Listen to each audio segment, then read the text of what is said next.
Coming up on Varsity Sports Now, 8 teams will be vying for 2 South Dakota State Baseball Championships over this holiday weekend.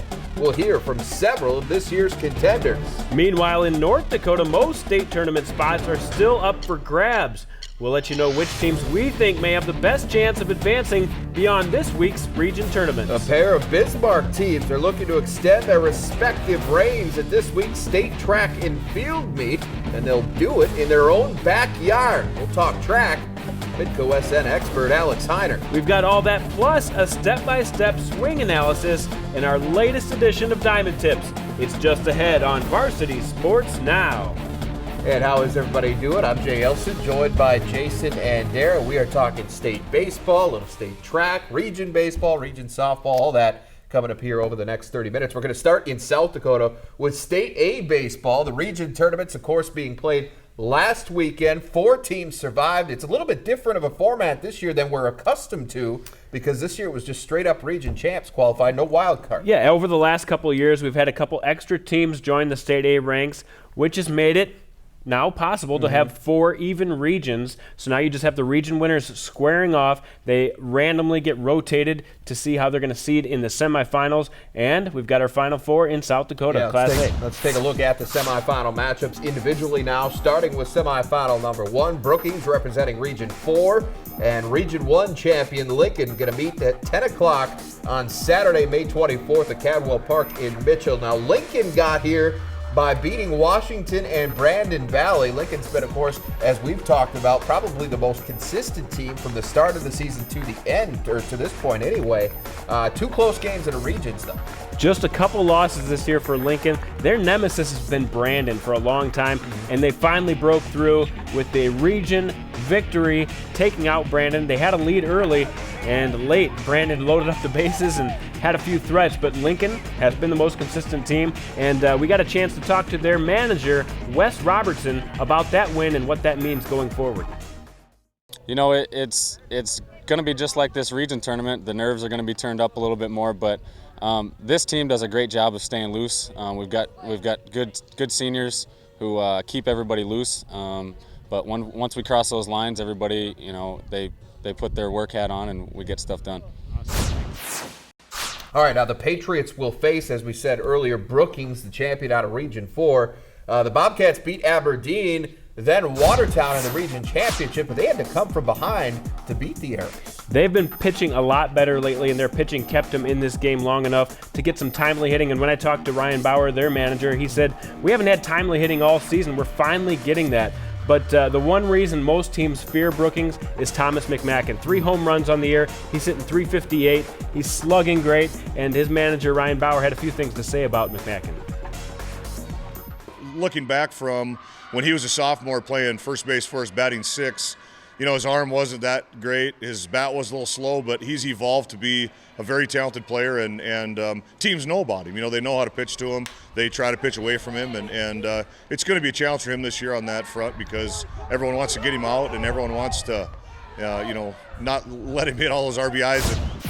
Second semifinal of the day on Saturday. Coming up at 1 o'clock, O'Gorman, the Region 2 champ, taking on the Region 3 champ from Pierre. Now, O'Gorman is actually the only team that's back in the State A tournament from last year. The Knights did not qualify for the championship game last year, but did make it to the semifinals. O'Gorman this year got by Mitchell, and then they unseated Roosevelt, the team that all year long we thought was probably the best team in the state. But Ryder's just a little too inconsistent, and O'Gorman took advantage of it. O'Gorman has been here, done that. They've had some new coaches throughout the years, but they are the team that usually makes it to this point in the season. Pierre, on the other hand, is the new kids on the block. Should be an interesting matchup, but when you talk about O'Gorman, you got to talk about Jaden Holzer. You got to talk about Justin Couch, some of the really good hitters. They got it done in that last inning of the game to take out Roosevelt, and they got some great pitching from their second best pitcher, Sam Nesbitt.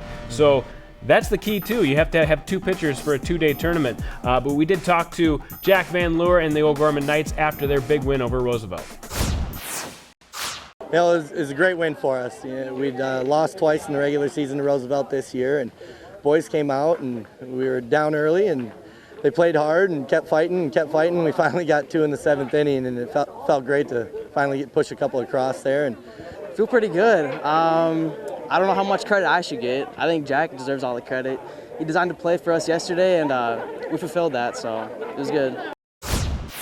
All right, let's take a look at Pierre now. The Governors, sort of the new kid on the block in State A baseball, just their second year of spring ball. And here they are in the state tournament, Jason, after wins over Rapid City Central and Rapid City Stevens. Both one-run games. They got it done. They got to state. Yeah, they did a good job of squeezing out a couple wins. An extra inning win over Rapid City Central to make it to state. But this team is used to winning.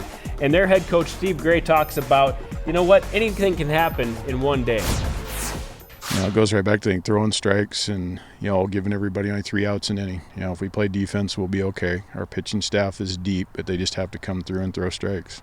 And then, who knows from there? It's a one-day tournament and anything can happen. Again, semifinal number 2, 1 o'clock Saturday at Cadwell Park in Mitchell, O'Gorman, and Pierre. All right, let's move into the State B tournament, Jason. This is actually still being the field is still being finalized for this because we have one game going on as we speak, and it involves one of the teams that's going to play in that first semifinal.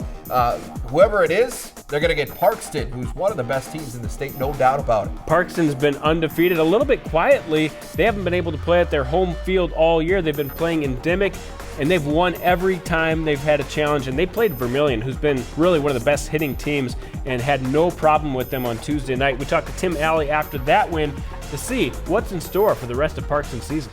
It's a good feeling for these kids. We got 5 seniors and 5 juniors in this group that have been playing high school ball since they were in 7th grade, so it's a really good group of kids. We got down 2-1. They didn't give up and quit. They're just going to keep fighting until the last out of the game. Now, as far as Parkston's opponent, we're not quite sure, to be honest, because St. Thomas More, Winter Cologne, again, are playing as we speak. Cavaliers I'd be have shocked. been number 1 all year. Yeah, I'd be shocked if St. Thomas More doesn't make it back to state this year.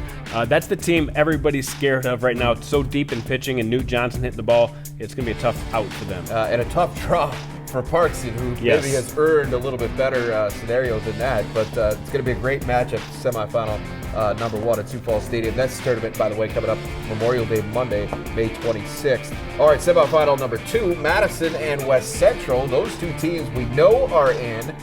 West Central getting past Sioux Falls Christian in their region championship on Tuesday. Yeah, West Central had a tough way to get out of their region. Had a little easier time on Tuesday, actually clinching it to state, winning 12-1 in just 5 innings against Sioux Falls Christian, a team that just came off of an extra inning game.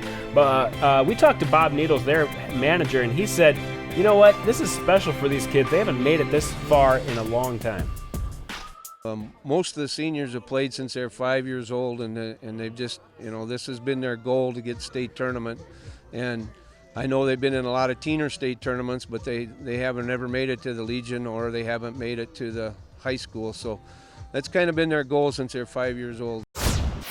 All right, State B baseball tournament, Monday, May 26th at Sioux Falls Stadium. Parkston against either St. Thomas More, Winter Cologne, and Madison against West Central. Should be a great tournament. All right, well, North Dakota is 1 step behind South Dakota in tournament terms. Find out which teams Jandy thinks have the best chance to advance past this week's region. That's up next.